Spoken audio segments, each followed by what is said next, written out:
주님께서 여러분과 함께 루카가 전한 거룩한 복음입니다. 17장 26절에서 37절까지의 말씀입니다. 예수님께서 제자들에게 이르셨다. 너희가 사람의 아들의 날을 하루라도 보려고 갈망할 때가 잘못 읽은 26절이라 그랬죠? 사람의 아들의 날에도 노아 때와 같은 일이 일어날 것이다. 노아가 방주에 들어가는 날까지 사람들은 먹고 마시고 장가들고 시집가고 하였는데 홍수가 닥쳐 그들을 모두 멸망시켰다. 또한 롯 때와 같은 일이 일어날 것이다.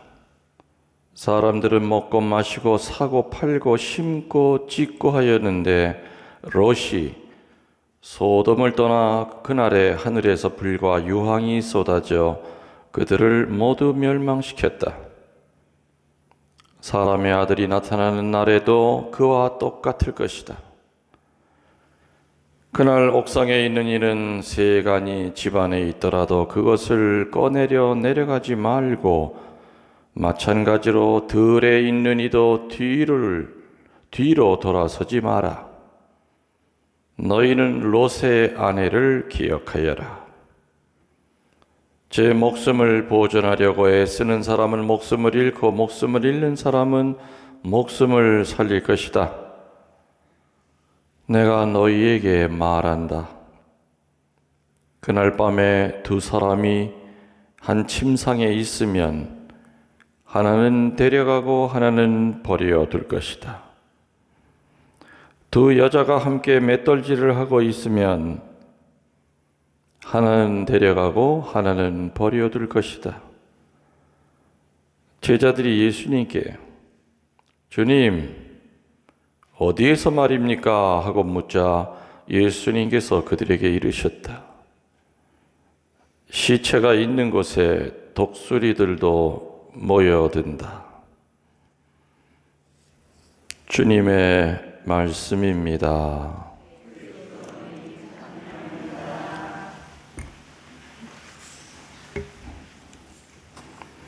참 예수님,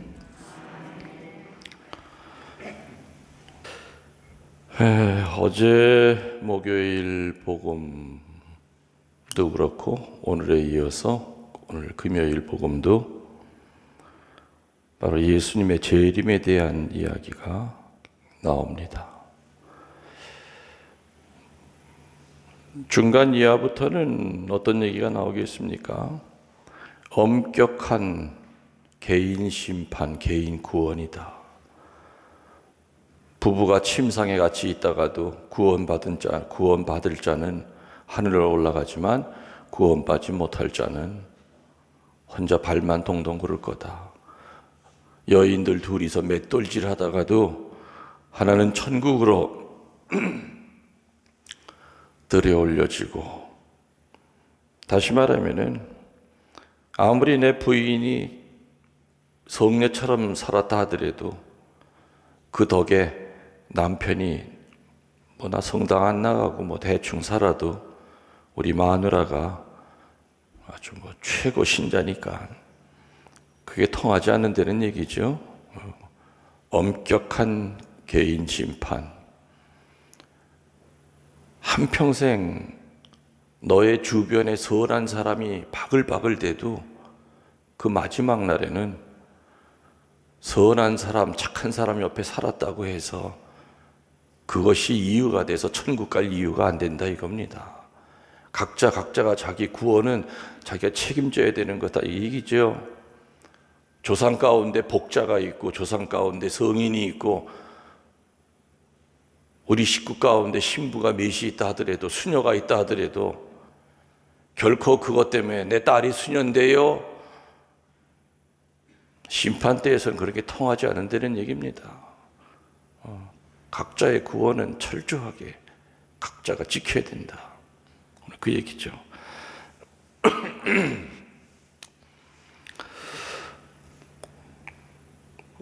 오늘 예수님이 이 세상에 다시 오시겠다는 말씀이 나옵니다. 다시 오시겠다. 누가 그랬다고요? 예수님 거짓말 하셨어요? 하시는 분이에요? 안 하시는 분이에요? 그럼 분명히 예수님 다시 오신다고 그랬기 때문에 오시는 거예요. 아이고, 뭐 진짜 올까? 왜? 우리는 예수님 온다고 하면은 마음속으로부터 거부해요. 왜? 예수님 오시면 그게 바로 종말이기 때문에. 예수님 오시면 그걸로 세상이 끝이에요. 그래서 예수님 다시 오신다고 그랬을 때 기뻐하는 사람이 있을 수도 있고 몸서리 치는 사람들도 있을 거예요. 하긴 뭐 아무리 천국 가고 싶은 사람도 내가 숨 끊어지기 전에 눈 뜨고 살 때 세상 끝날이 온다 그런다면은 오지 말라고 그럴 거야 아마. 그래요, 안 그래요? 솔직히 얘기해 보세요. 그렇죠? 무섭죠? 예수님 오신다 그러면. 그죠? 무서워요. 오늘 예수님이 이 세상에 다시 오시겠다는 이 말씀을 들으면은 뭐가 떠오르느냐면요, 예수님이 승천하실 때 있었죠. 하늘로 올라가실 때 제자들이 호련히 하늘로 올라가는 그 스승의 모습을 바라보고 망연자실하게 서 있으니까 그때 천사들이 뭐라 그래요? 기억 안 나세요? 천사들이 왜 너희는 여기에 서서 하늘만 쳐다보고 있느냐? 너희의 곁을 떠나 승천하신 예수님은 오늘 너희가 보는 앞에서 올라가시던 그 모습으로 다시 오실 것이다 그랬어요. 천사가. 그러니까 예수님이 오시는 건 분명히 확실해요. 천사도 분명히 그렇게 얘기했고 예수님 자신도 성서 곳곳에서 내가 다시 오게 되면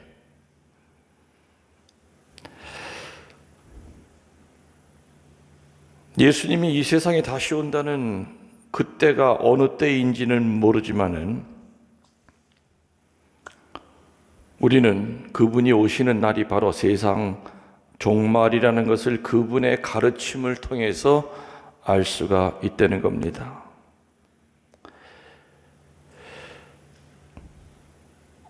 어제 복음, 오늘 복음에 이어집니다. 어제 복음 17장 23절에 보면은 사람들이 너희에게 봐라 저기에 계시다 또는 봐라 여기에 계시다 할 것이다. 그러나 너희는 나서지도 말고 따라가지도 마라.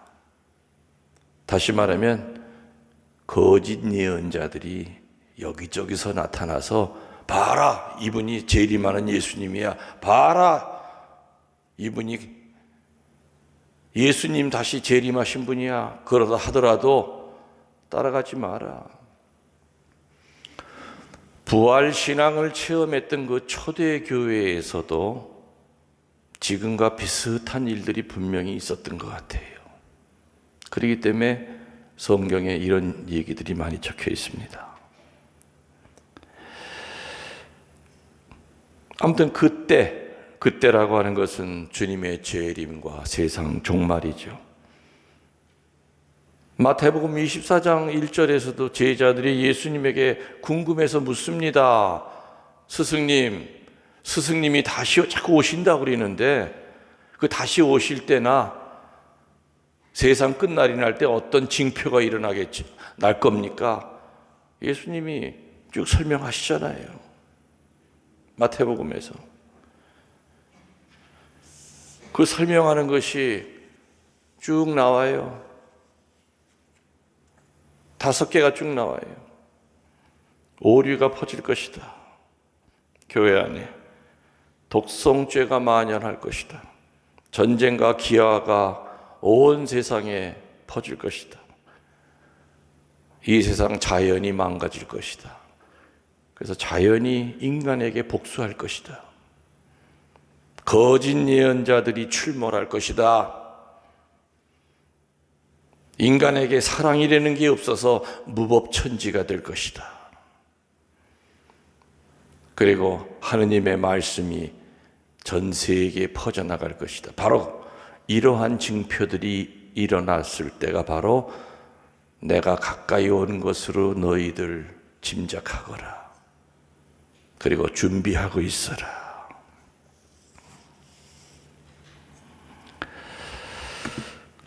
그때가 되면 이렇게 여러 가지의 6가지의 징표들이 지금 이 주님의 재림이 오시기 전인 환난의 시대임을 알아듣기 쉽게 다 이렇게 표현할 것이다.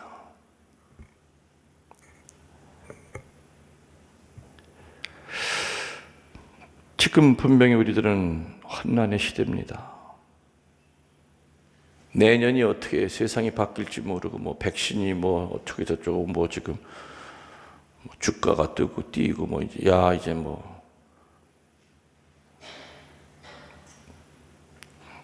그 바이러스들은 가만히 있겠습니까? 걔네들은 나 잡아 잡수하고 가만히 있겠습니까?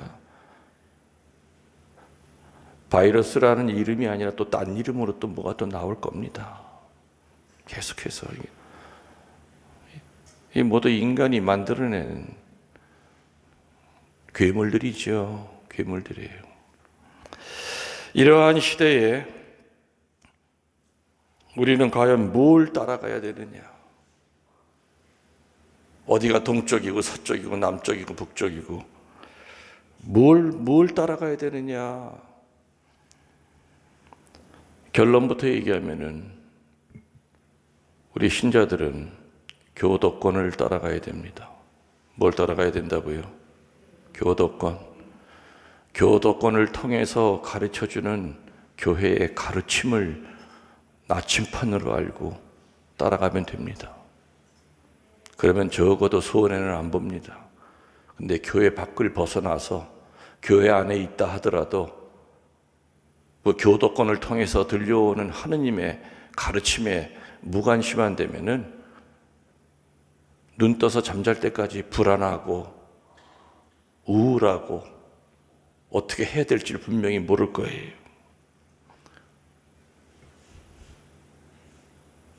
요즘 자매들 트로트에 다 빠져 있지요. 기도하는 시간보다 토끼 눈처럼 새빨개지면서 밤새 트로트 밀린 거 다 본대요.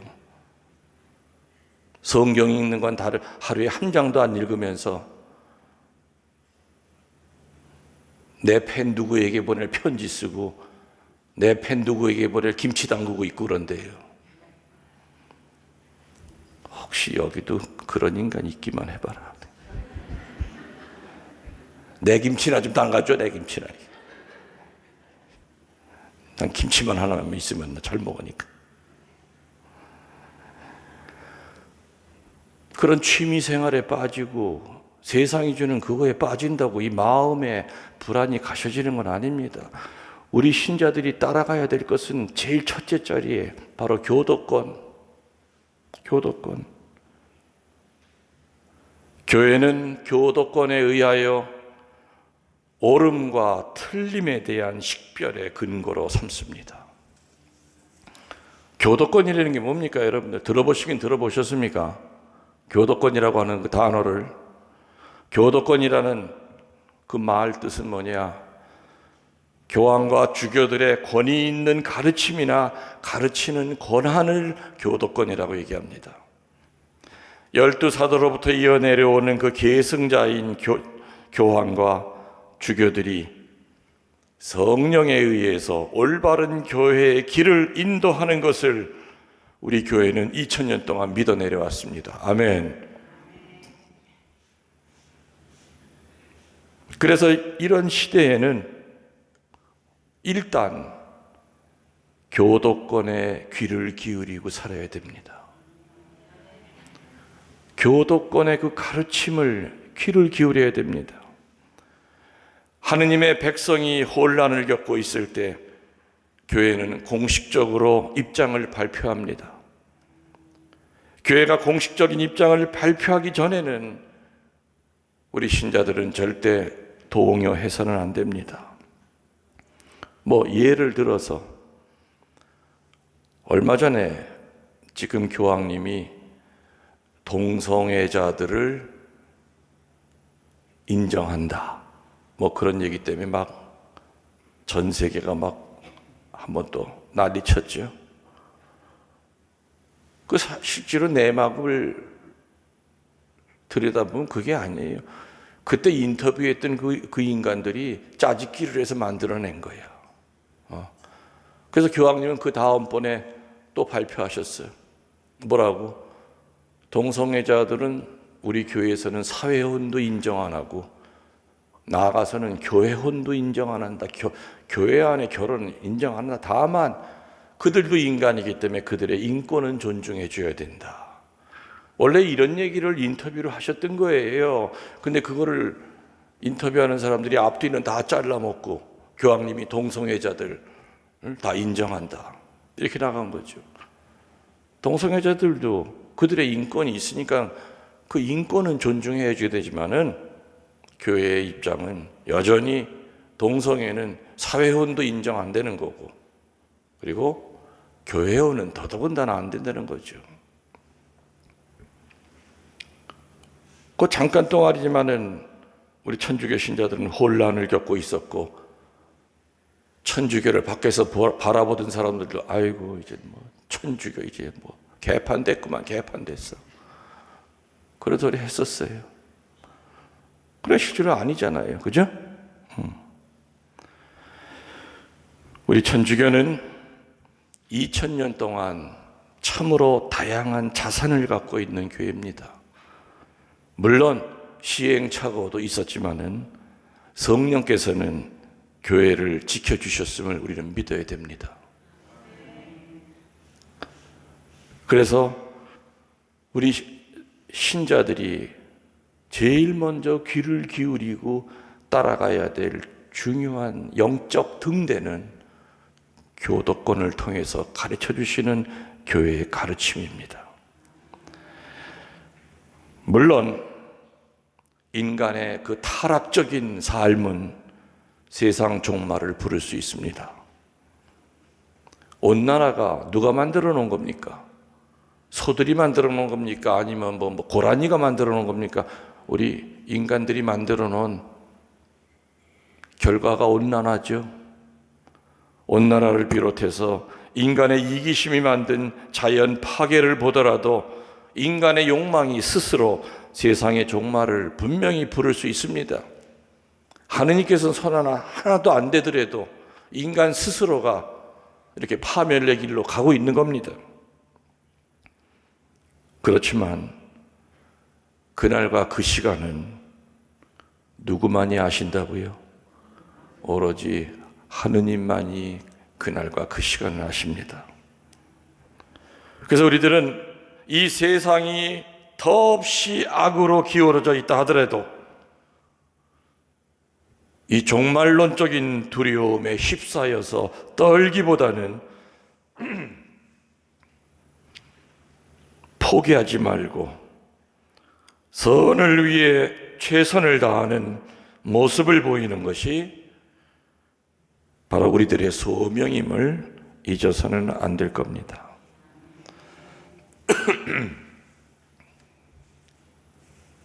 마찬가지로 지금 이 시대에 정말 바짝 정신을 차려야 될 것이 교회입니다. 교회 역시 정신을 바짝 차리고 자신의 사명을 다해야 됩니다. 사제들도 정신 바짝 차려야 되고 수녀들도 정신 바짝 차려야 됩니다. 사제나 수도자들은 어느 때보다도 양들에게 따뜻한 배려와 가르침에 성실해야 됩니다. 그 중에서도 특별히 사제들은, 각 본당 사제들은, 특수사목하는 사제들은 먼저 교도권의 가르침을 사제가 먼저 정확하게 이해해야 됩니다. 그리고 그 이해한 것을 본인이 확신을 가져야 됩니다. 그리고 교우들에게 신념을 갖고 가르치고 인도해야만 됩니다. 지금 이 시대에 사제들이 흔들리면 교회는 무너져 내립니다. 결국에 말입니다. 이 세상의 악이 그 세를 불리는 것은 우리가 그만큼 제대로 못 살고 있다고 하는 것에 대한 반증이 아니겠는가? 우리들이 잘 살면 이 세상의 악이 이렇게 커지질 않습니다. 악이 커져나가고 있다는 얘기는 결국은 우리들이 그만큼 못 살고 있다는 얘기입니다. 가정 분란이 심하면 심할수록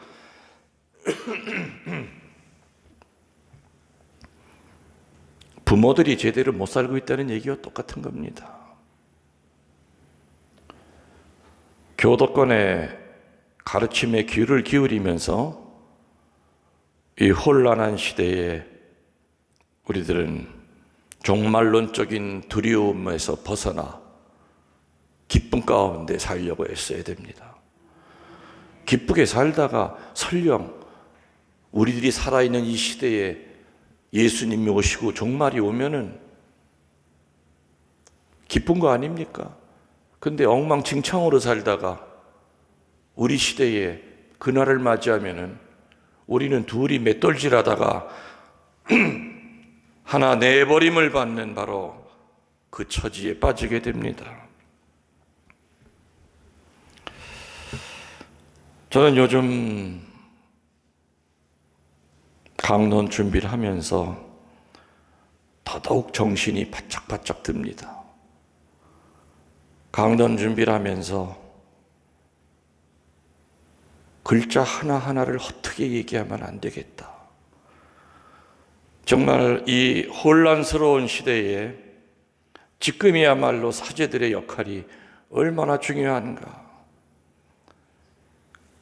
모든 사제들이 각자가 하느님에게서 위임받은 그리스도의 대리자로서 교회의 가르침을 충실하게 전하고 그리고 따뜻한 위로와 배려의 삶을 산다면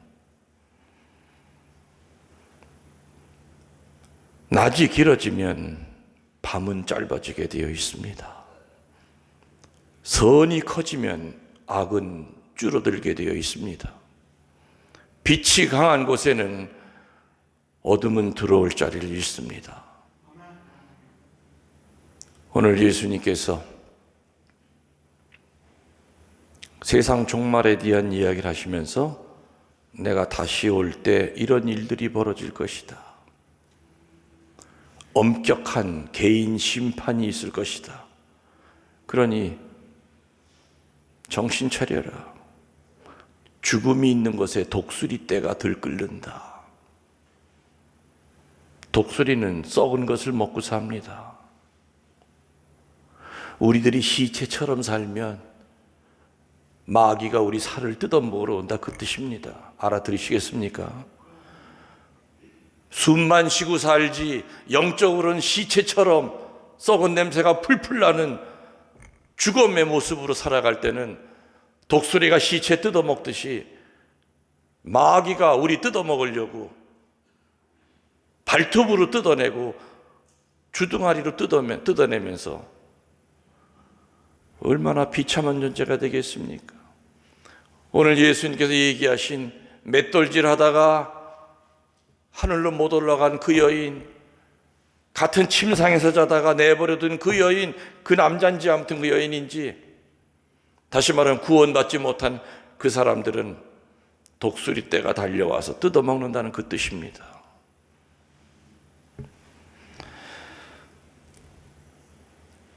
혼란스러운 말이 귀에 들릴 때마다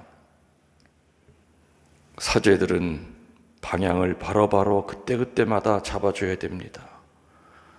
신자들이 그 분심 때문에 기도 생활을 제대로 못하게 해서는 안 되고, 그리고 그때그때마다 사제들은 성령이 함께 하시는 분별력을 갖고 양들을 쳐야 됩니다. 저는 코로나 사태가 일어나기 전부터도 교우들에게 정말 강조한 말이 뭡니까? 지금 시대는 분별의 시대라고 그랬습니다. 사제들도 분별력이 없으면 양들을 끌고 절벽으로 같이 집단 자살합니다. 한 가정을 지키는 가장도 분별력이 없으면 집안이 풍지풍파가 일어납니다. 분별력이 있는 구역장이 그 구역을 살리듯이 분별력이 없는 레지오 단장들이 레지오를 수십 개 파로 만들어 놓듯이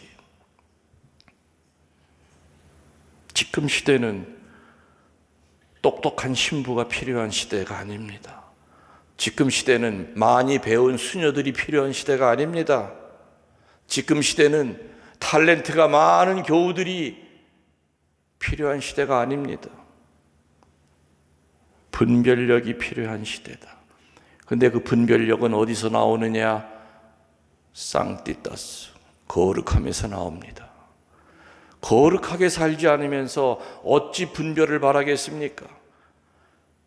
거룩하게 기도하지 않으면서 어떻게 분별을 바라겠습니까? 그 거룩함은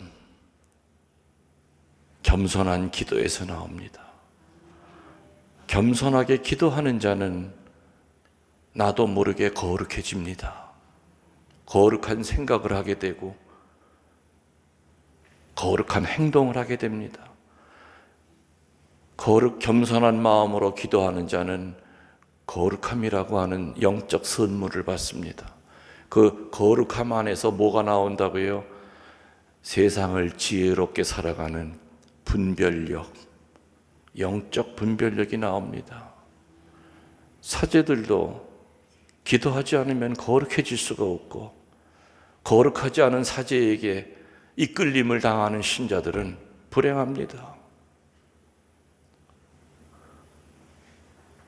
교황도 마찬가지고, 추기경도 마찬가지고, 주교들도 마찬가지고, 하느님의 모든 백성들은 지금 이 시대야말로 정말 하느님에게 겸손하게 기도해야 될 때입니다. 텔레비전에 빠져서 밤새 그런 거 할 때가 아닙니다. 트로트에 너무 빠져 계신 분들 정신 차리세요. 적당히 하세요. 너무 심한 것 같아요, 요즘. 기도해야죠, 그 시간에. 촛불 켜놓고. 요즘은 자매들끼리 모여 앉아도 지나가면서 들으면 나오는 얘기가 뭐 김영웅이서부터 나는 그때 내가 하면 세 글자 가운데 네 글자가 하나는 있네. 김묵렬, 김영웅.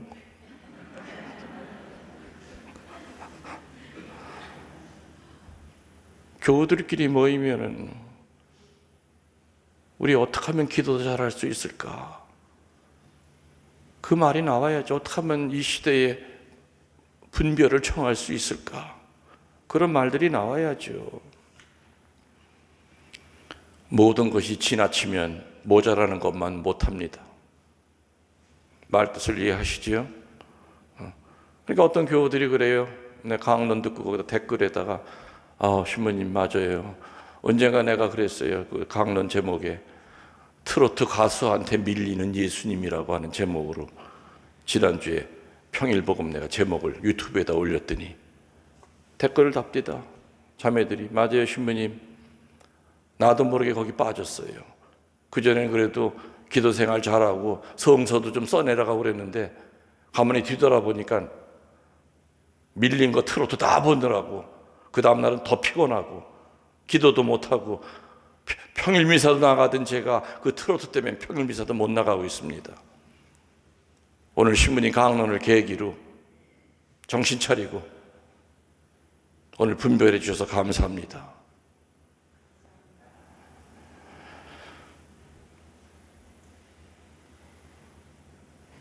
여러분들이 지금 어디다 귀를 기울이셔야 될 때라고요? 교도권, 교도권을 통해서 알려주시는 교회의 가르침.